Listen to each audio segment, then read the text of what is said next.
was talking on the phone. The lightning came down the phone line, entered my neck. It went through my spine, through me, up the and there was this like buzzing at the ear, and I felt myself pop out of the body. Then I felt myself float up to the ceiling, and the doctor and the nurse were in there, and he was looking at me. He said, "She's gone. She's dead."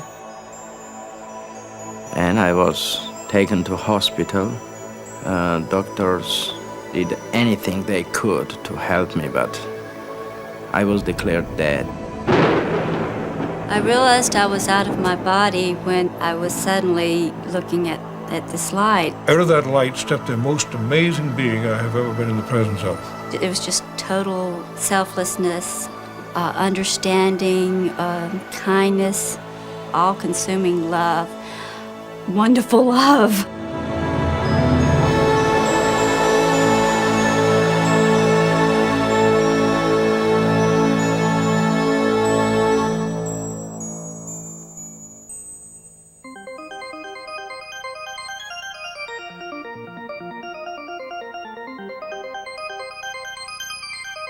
After a time and this light, all of these people have to pay a return trip back. What they tell us is that the reason they chose to come back was not for themselves, because for themselves, they would rather have stayed with this presence of love. When they do return, incidentally, then the story becomes very interesting from the point of view of human psychology, because we find that these patients are profoundly changed, that they are imbued with a totally new value structure, that whatever in their lives before they had been chasing, whether it was money or power or fame or any of these other things that people seek, they say that after this experience, their value primarily is to love others, to seek loving relationships with their fellow human beings.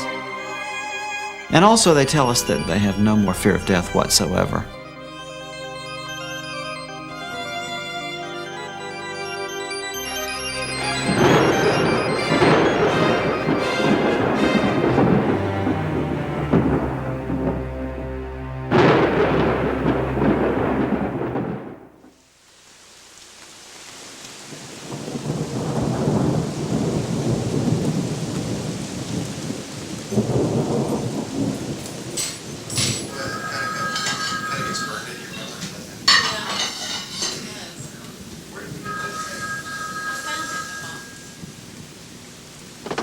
Hello?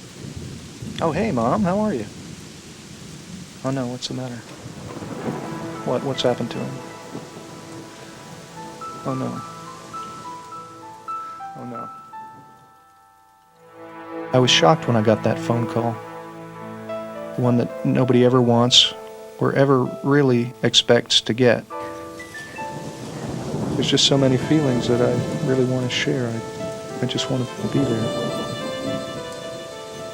Okay, well, we'll see you soon. Mom, I love you. My dad was fighting for every breath of life, and it didn't look very hopeful. Even though we lived 600 miles apart and only saw each other on holidays, at least we were on the same planet. And we could pick up the phone and say hello. The likelihood of losing all that seemed almost impossible to grasp.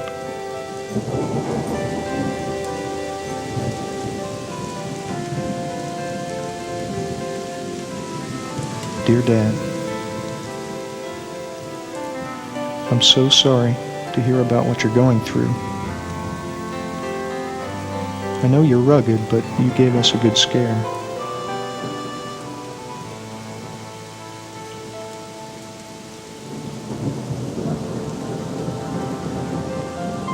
Dear Dad, I'm writing you this letter because I don't know if I'll ever see you again, yet I have so much I want to say. Dad, do you remember several years ago when I was still grieving over the death of Suzanne? I found a great deal of comfort in some books I was reading about dying. It was at that time that I met a doctor of psychiatry, a researcher named Dr. Raymond Moody. I'm sending a copy of a book that he wrote, which was a great deal of help to me then. Dr. Moody has observed a pattern that occurs in people the world over, regardless of their culture or religion.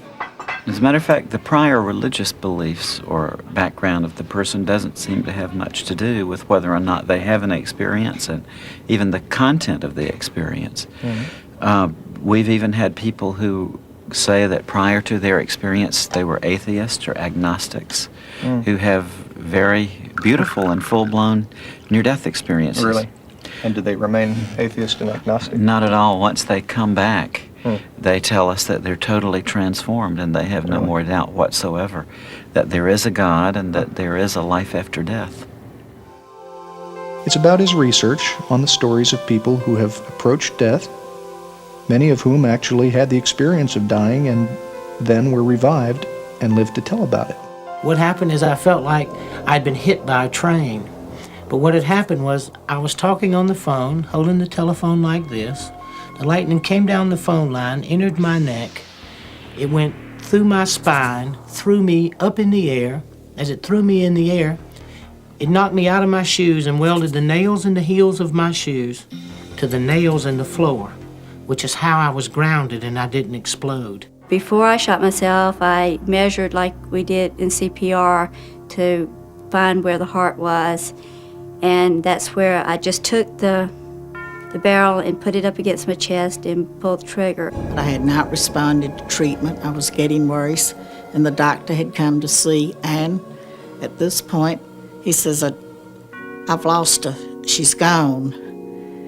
And I thought, well, who's he talking about? But just before this, I had been in terrible pain. I was just hurting so bad, I wanted to get away from it.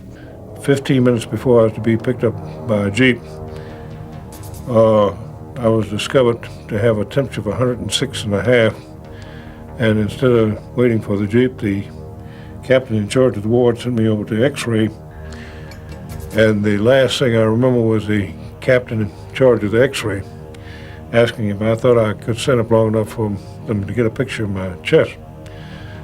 And I remember hearing that X-ray making that peculiar whirring sound and then a click, and I'm told that I collapsed in a heap. This wasn't a typical bee sting because I quickly realized that there was a problem, and I tried to telephone someone for help. The rest of the ranger station was about 3 miles in, and I tried to telephone my boss to send some help, and I fell and went unconscious. Luckily, from what I understand, he drove through. My boss drove through a little while later and noticed that I normally just waved to him as he came by, and I was lying down on the floor, and he called the ambulance. I was a dissident in Soviet Union, and I had an invitation from United States. In 1975, I received this invitation. In 1976, I was given the exit visa, and I was leaving for New York that day, and I was coming to take my passport, and I was ready to fly. My family was already in airport waiting for me. That time, on sidewalk, I was moved over or run over by car. It was fabricated by KGB. They wanted to kill me and not to let me go. And I was taken to hospital. Doctors did anything they could to help me, but I was declared dead. This is pretty much all over the world. We found this common pattern. They tell us that at this point where their doctor says they are dead, that they may actually hear the physician say, oh my, he's dead, or we've lost her, or something like that. And they say that from their perspective, actually, they still feel very much alive. Indeed, their consciousness is heightened. Wow.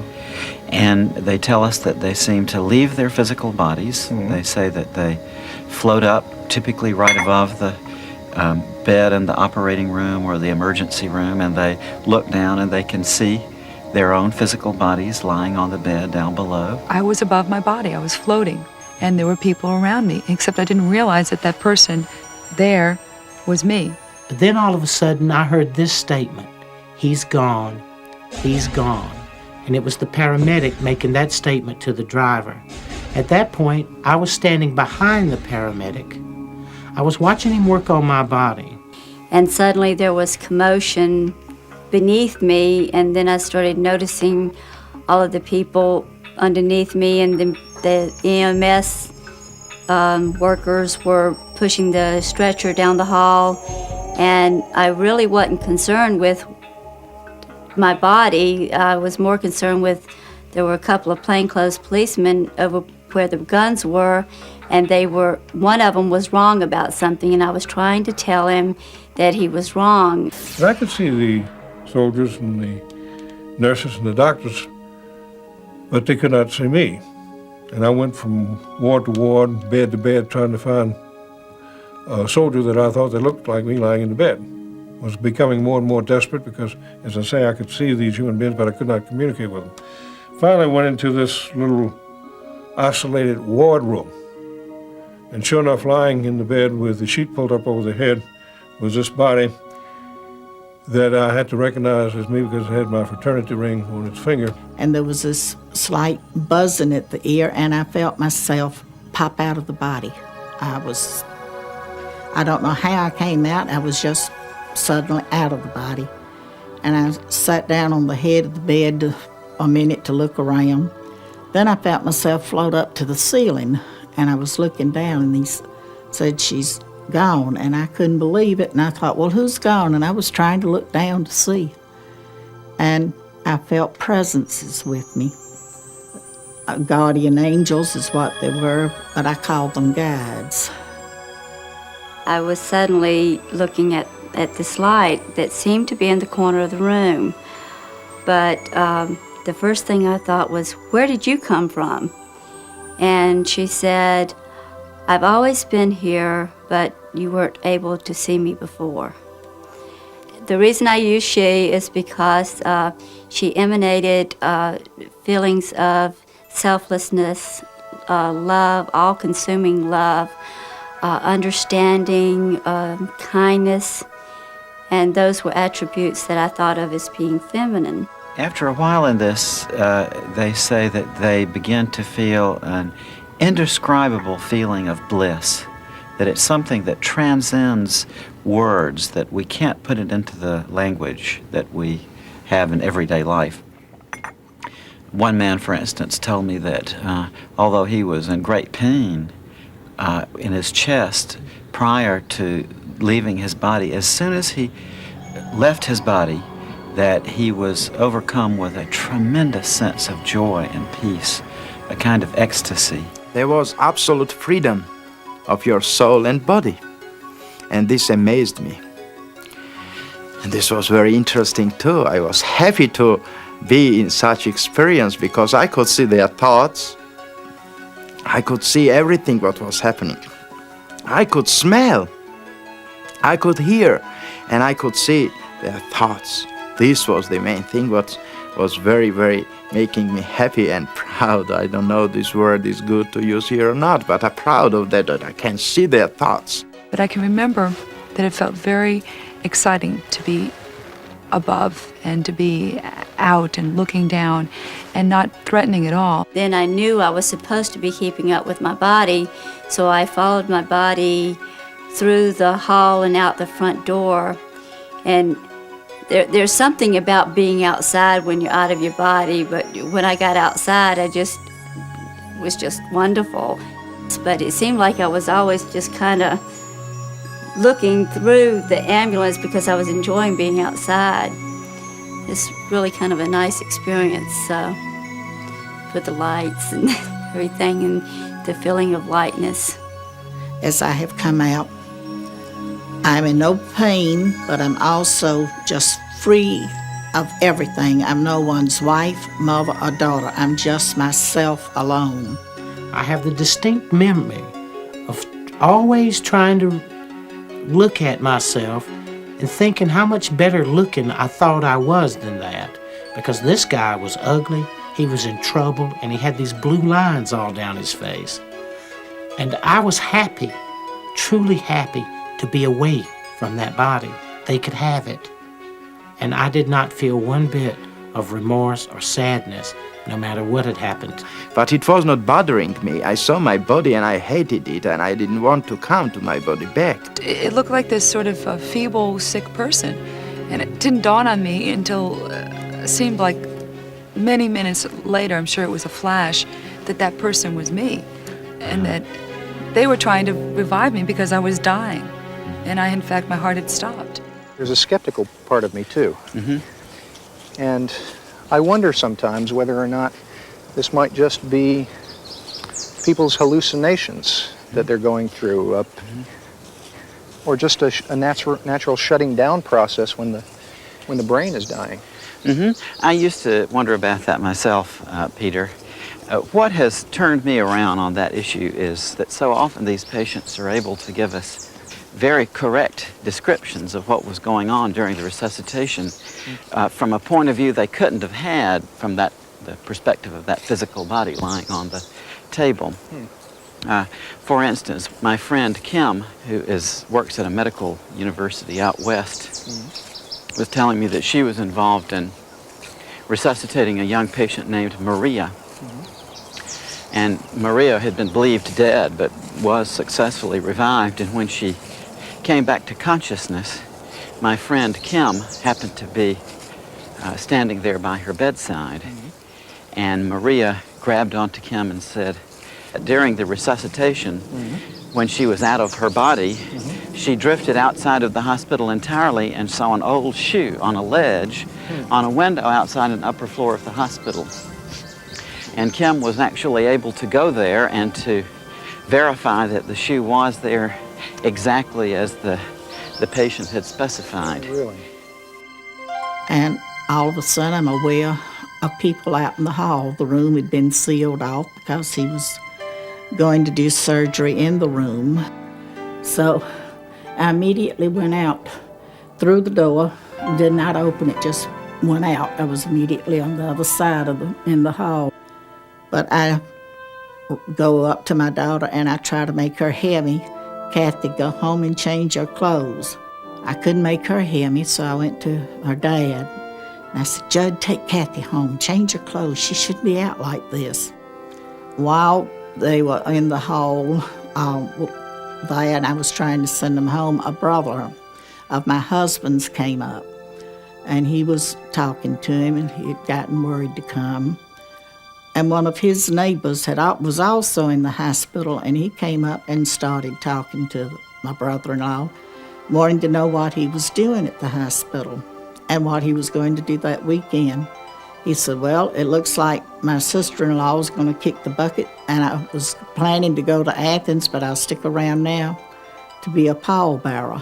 Later, I was also able to talk to him.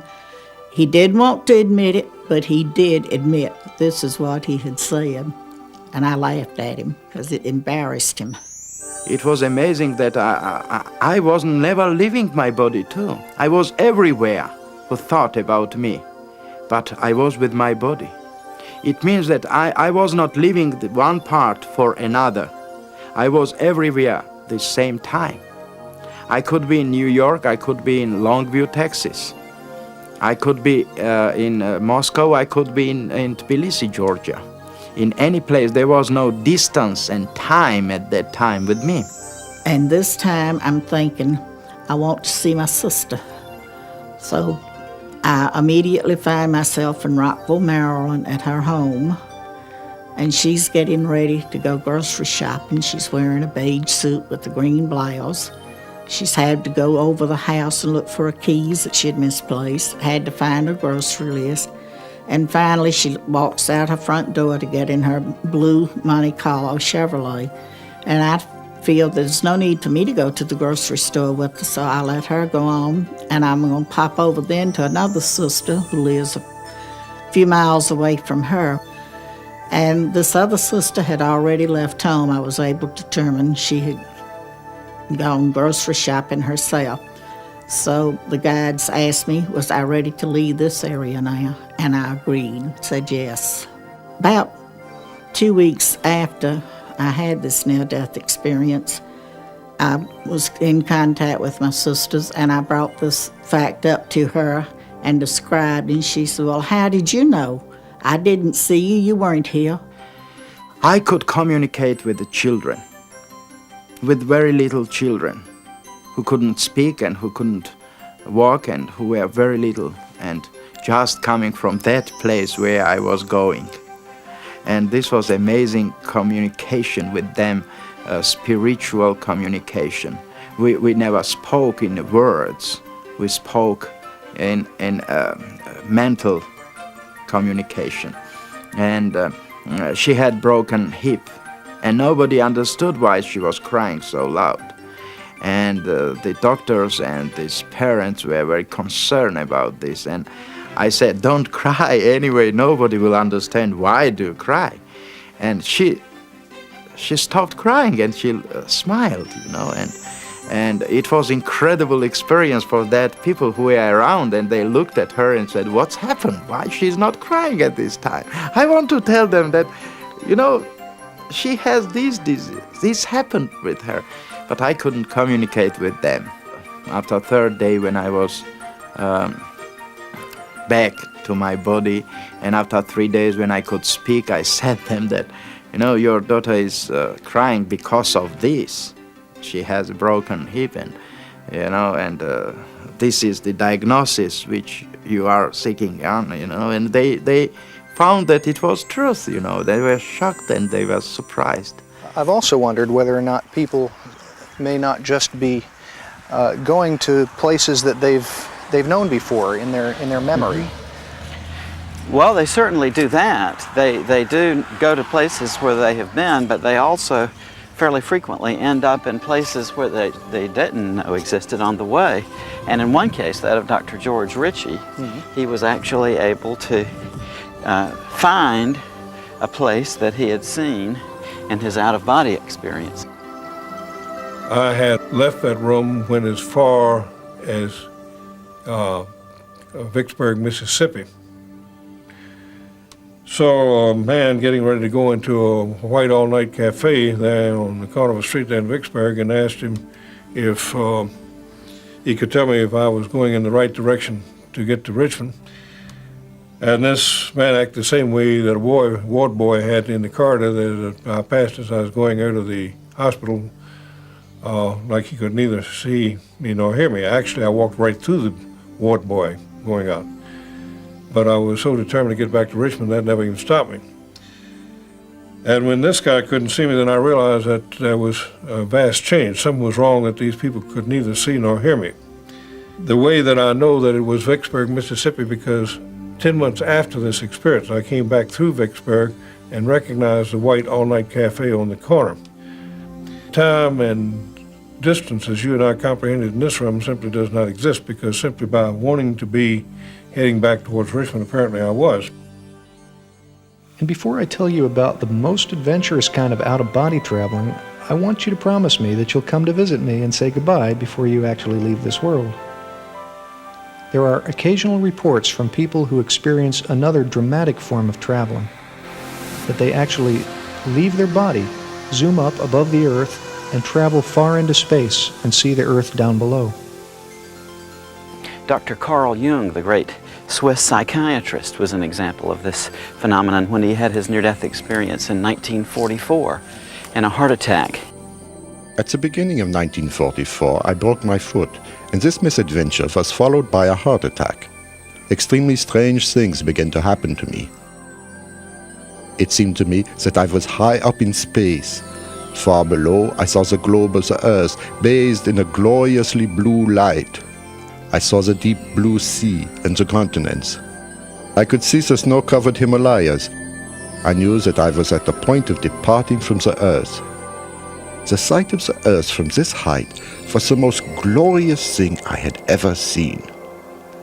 After a while in this situation, though, they become to realize that although they can see and understand perfectly what's happening, no one else is able to see or hear them. So they seem to undergo a state of turning inward of the sense of identity, if I could call it that. They become aware that this phenomenon they're experiencing has something to do with what we call death. And it's at that point that the more transcendental parts of the near-death experience tend to unfold.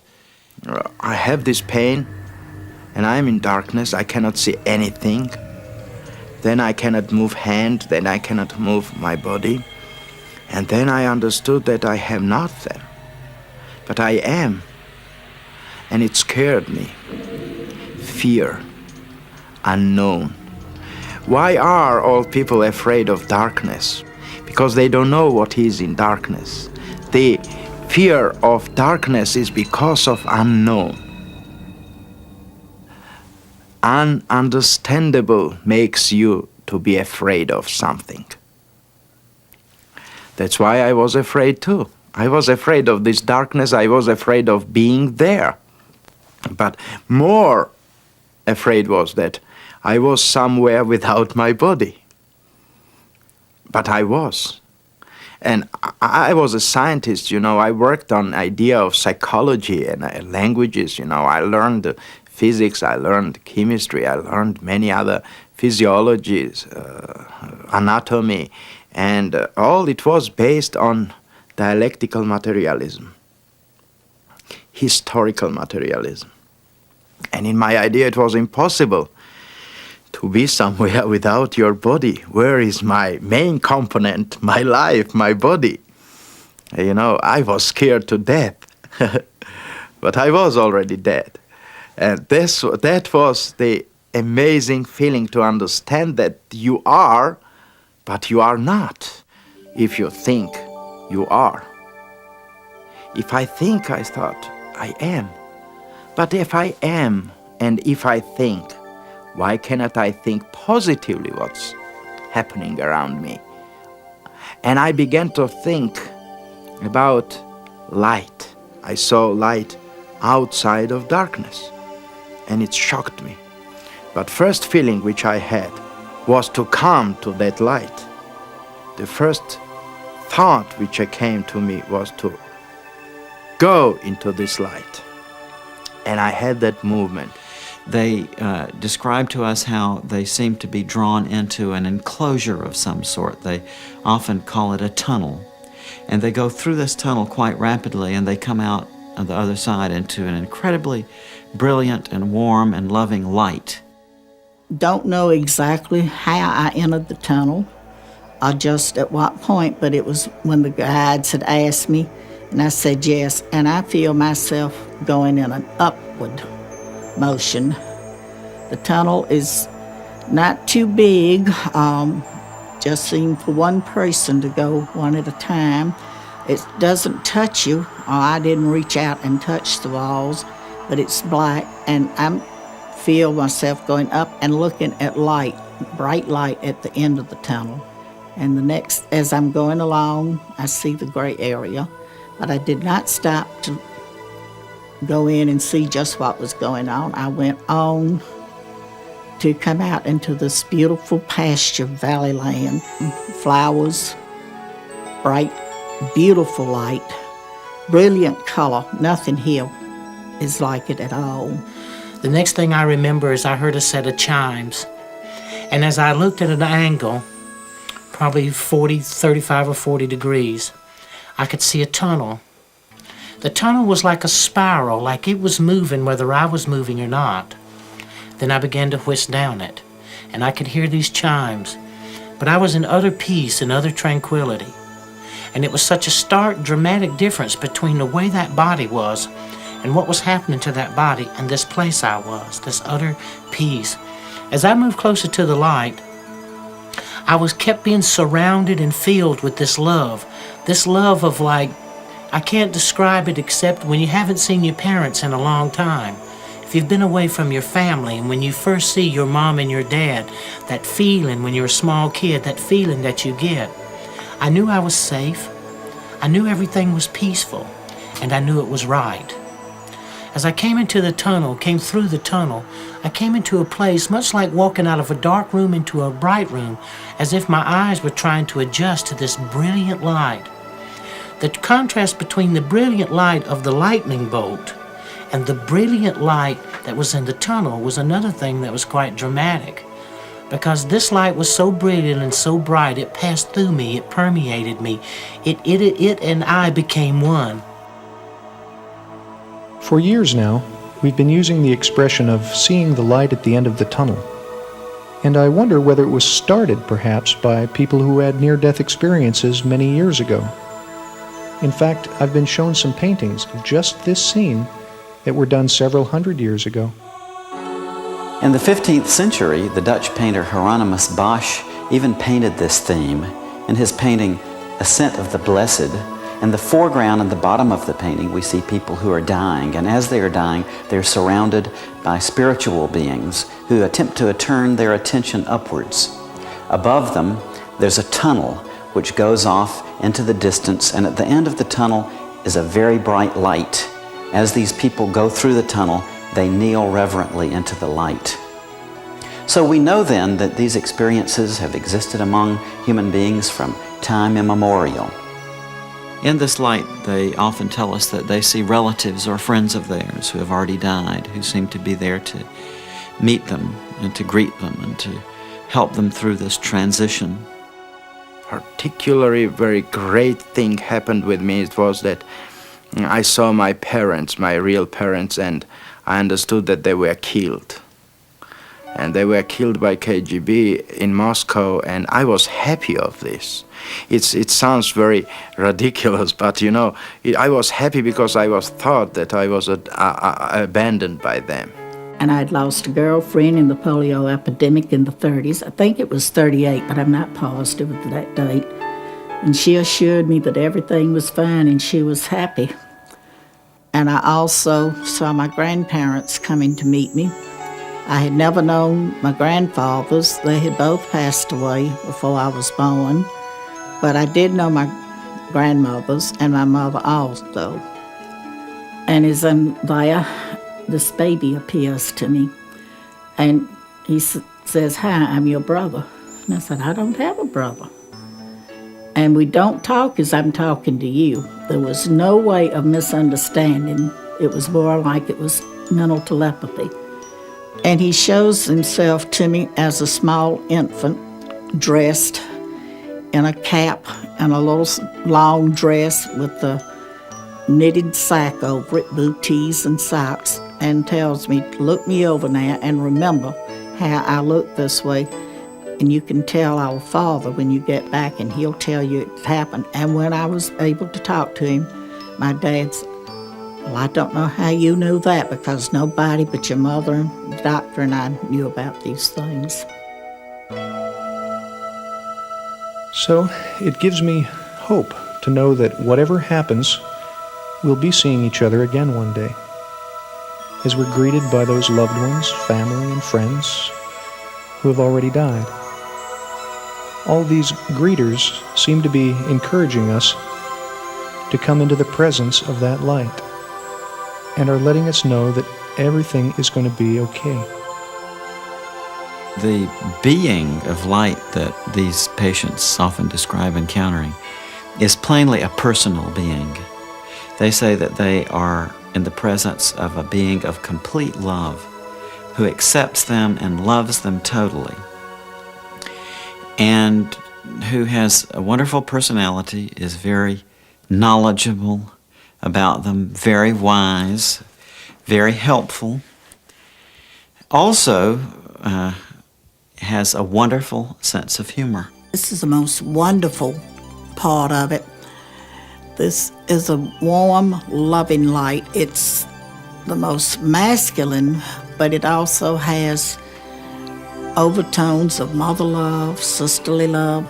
This just pulsates around. He has totally accepted me and forgiven me for everything I've ever done, but can I forgive myself for some of these selfish things I have done? She took on all the pain and all the suffering with total understanding of what had brought me to that point. And it was like we were intertwined, and that everything that I felt, she felt too.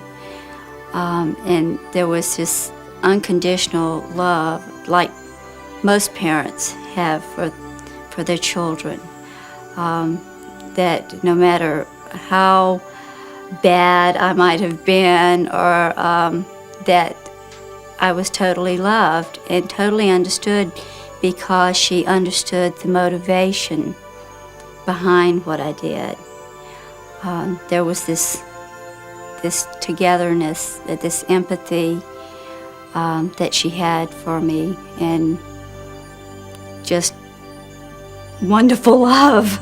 And sitting there wondering what to do next when suddenly that room became flooded with light. And then three things happened simultaneously just like that. Something deep inside of the spiritual being sitting on the side of the bed looking at the corpse lying in the bed was told to stand up, you're in the presence of the Son of God. Out of that light stepped the most amazing being I have ever been in the presence of, the most powerfully built male I have ever seen. To my right, I saw a being coming toward me. In those days, I had never heard of the death experience or ever had it described to me, so I had no idea how to relate to it. Since then, I've heard people describe it as God or Jesus or Moses or lots of different names, a great angel. I believe that this being of light was my higher self, the greater part of me, looking at the part of me that just experienced this life. As this being, because this being, I was so comfortable with this being and so assured that only if someone knew themselves and knew the love of God in them, then they could have that same relationship with themselves. And it was as if this being had come to be with me. And now, once being in the presence of a being who knows everything about you, to know that he totally accepts you and totally loves you, I never wanted to leave this being again under any circumstance. Yeah, this is one of the most interesting parts of the near-death experience to me. These patients will tell us that in the closing moments of their life, often in the presence of this being of love who is with them, that they see a panorama before them which consists of every single thing that they've ever done in their lives, from the moment of their birth right through the time of their close call with death.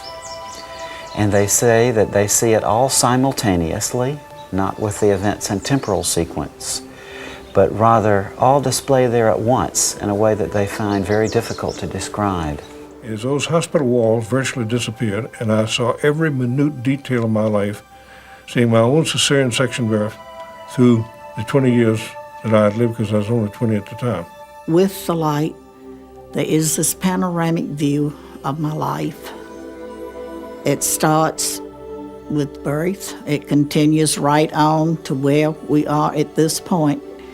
All at the same time, I am part of the view, as well as watching it. I am actually doing these things. I guess it's a speeded up version of a camera that just runs double time or something.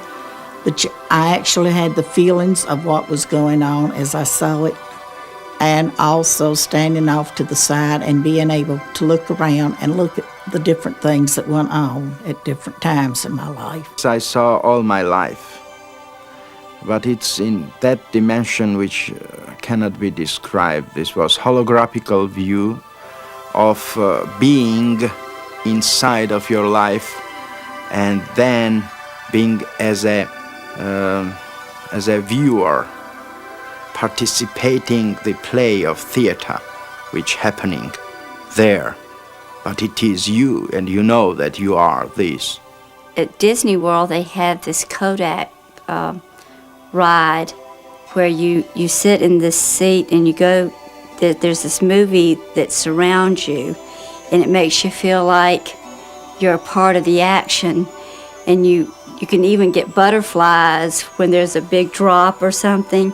So it was around me in a form to where it was like I was participating, but it was participating in the mind or in thought, but it just seemed like a lifetime of pain happened in just a short period of time. If I had a panoramic view of my life, every feeling, every thought, every action, every deed, all at the same time. The same time. And as it started happening, I began to see how I affected the person that I had the encounter with or the experience, whether it be me personally or whether it be someone else. And then how they were affected. How it was one step removed from us and how they were affected. And believe me, there is nothing hidden in your life. If you imagine this panorama of your life as like a still pond, and each action in your life is like a pebble which you flip into that pond. At the point where that pebble impacts on the surface, you see ripples going out. Right. But he said that as these ripples in this panorama impinge on others, then you can see the secondary effects going off from those people in the form of ripples. I see. So I think it illustrates how tied in we all are to one another in this life, how profoundly our actions and our feelings affect others. And of course, in this life review, we're made aware of that in a very profound way. Yeah. And people say, too, that it's not the events in your life that you would necessarily expect which get reviewed. It's not the big accomplishments, but rather the simple acts of kindness, often things that you would even have forgotten. You will see the things that you did out of your heart, helping an old woman, picking a kid up, helping someone, an action that you take, uncalculated, unthought, just out of goodness of your heart. These things herald through the universe, not your great accomplishments, not what you achieve or what you think has value. The little things have value. And what I had always thought was important and nice things I had done, they didn't even count for anything. It's the little unknown things that you do for one another. And love there is always helping to give others a love and helping hand along the way, and at the same time you're benefiting because you're receiving also. And the question was, what have you done with your life to show me? Well, I'm looking around this panoramic view, and I'm hoping that you'll notice some good things, and of course I'm trying to pick the best thing and hoping you won't see some rather embarrassing things that happened to me as a teenager. And I thought, well, I was an Eagle Scout. Immediately came back, that glorified you. Again, the answer the second time, what have you done with your life? But this time the emphasis was on to show me. But I understood what he was saying. He was asking me, had I learned to love my fellow human beings the way that he totally accepted and loved me? And when you look at it from a place to review and to be critical of yourself, not to be judged, to be condemned. There is no condemnation in it. There is none. There is nothing but, hey, look at yourself. Look who you really are. And look what you've done. And then give it a value in the eyes of God. The death experience gives you a value of what that love is. That you are so deeply loved and that you yourself so deeply love.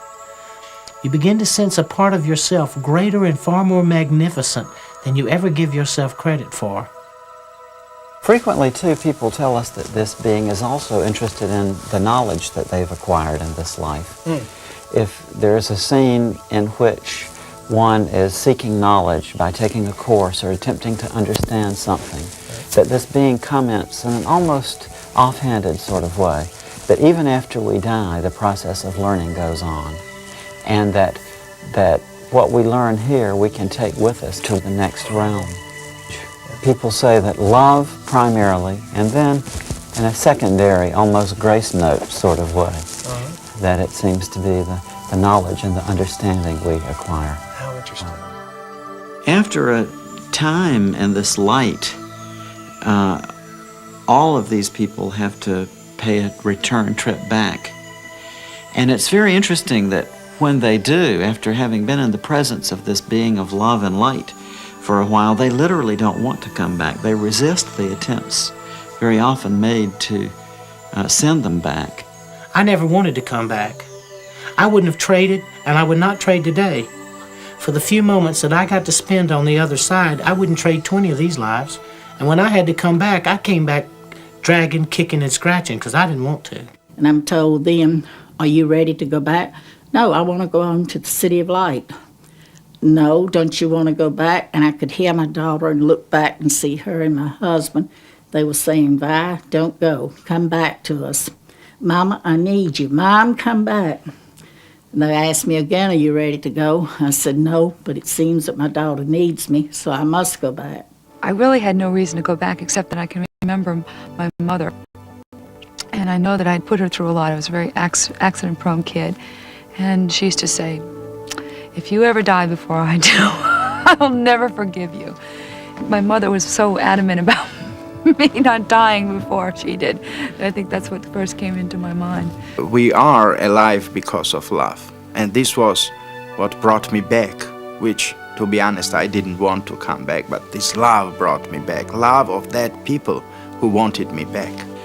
Other times they say that they're given a choice, that they're told that they can either go on with the experience that they're having then, or else they can return to the life they've been leading.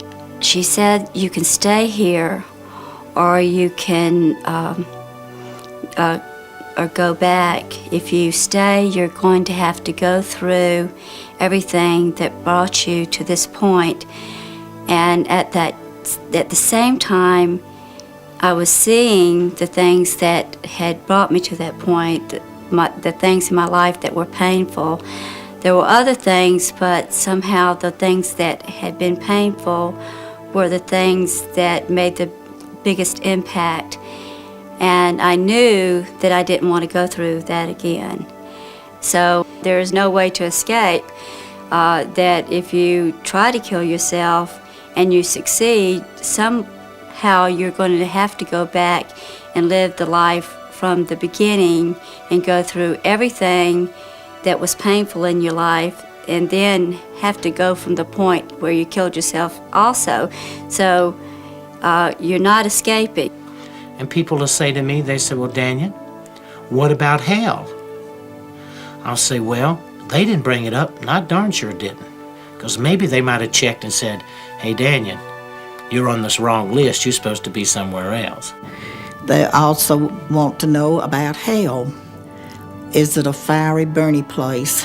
Well, what I found to be hell was separation from God. This is a total hell. Darkness, where I was first. This is the same as somebody told you, the separation from light, from love, from God, from infinity. Of course, this is hell. That's why suicide was condemned by all religions. That's why they are telling that you will go to hell. It means you will go to nowhere. And nowhere does not exist. It means you will go somewhere on opposite than goodness.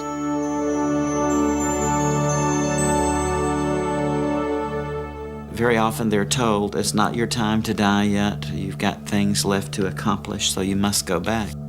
This weekend I was in morgue, and on Monday I was taken from morgue, washed, and they began autopsy. It was 11 o'clock in the morning. When they opened my abdomen, they took hematoma, and they began this T kind autopsy, and some great power took me with neck, I think that part I can explain, and pushed me down. And I saw this movement down, and then I felt my headache, and I opened eyes. And this was coming back to my body. The next thing that I knew, I was floating over my body in the emergency room, and they were working on me. Then they stopped working on me. They put a sheet over me. They filled out a piece of paper, and they rolled me in a room. And I was lying in that room, and I was hovering above myself, watching myself. Then I heard what would appear to be an elevator door open, and these two guys came in, and they were getting ready to take me someplace. I later found out that that was probably the morgue. Then at that exact moment, I was inside a body again. It was on fire. It was in pain. I could not move. So I started blowing the sheet. And they jerked the sheet off, pushed me back into the emergency room, worked on me and stabilized me. And in the course of the next 7 days, I was completely paralyzed. That it's so touching to me that in the closing moments of their life, that so many people come back reporting that what was most important to them at this time was love, the question of how they had loved their fellow human beings. It had a lot of effects and change in my life. It's made me a more understanding person of others. I know I don't have the right to take my life. Didn't want to return, and I would love to go back. Someday I will. And then I hopefully can stay and not have to come back and try again. But I know I cannot take my life and go there. Things would not work out right.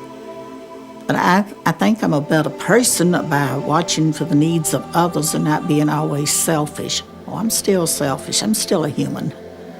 But it has changed my way of thinking.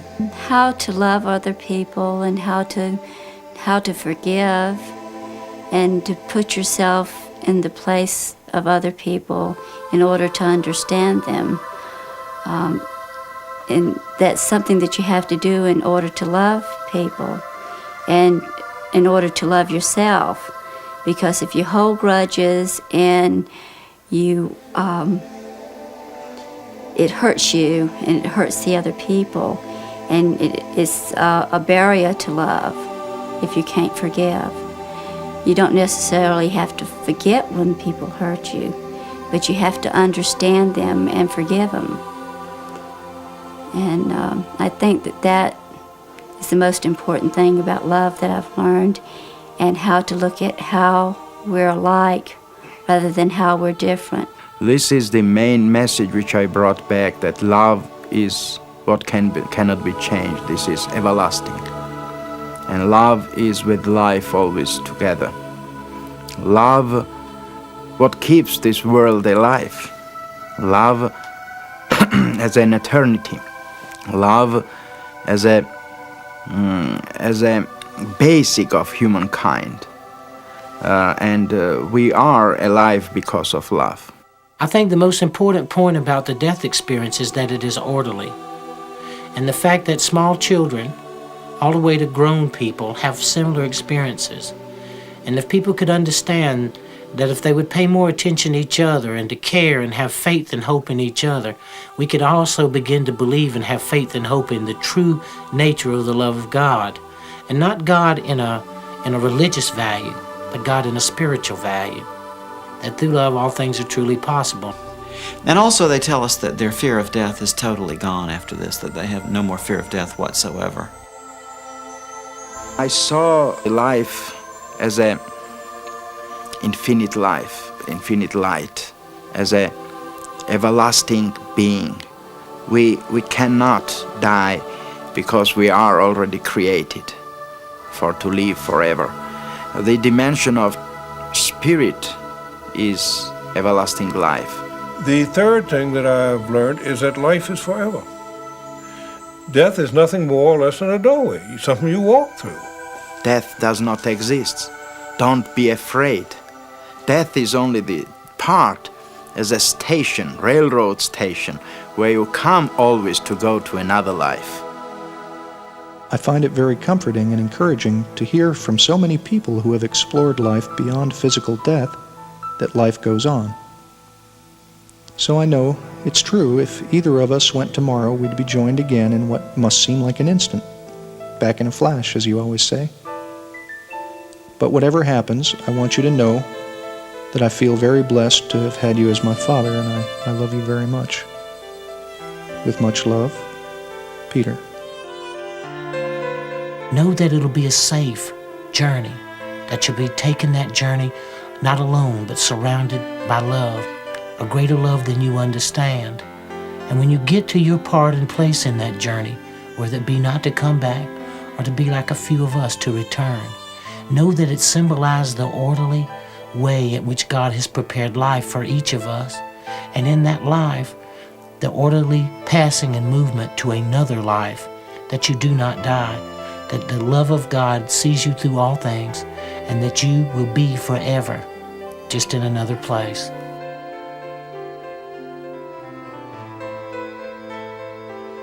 It was about 3 weeks later when we got the phone call. I was told that he died with a smile on his face, and the last words he said were, "The light."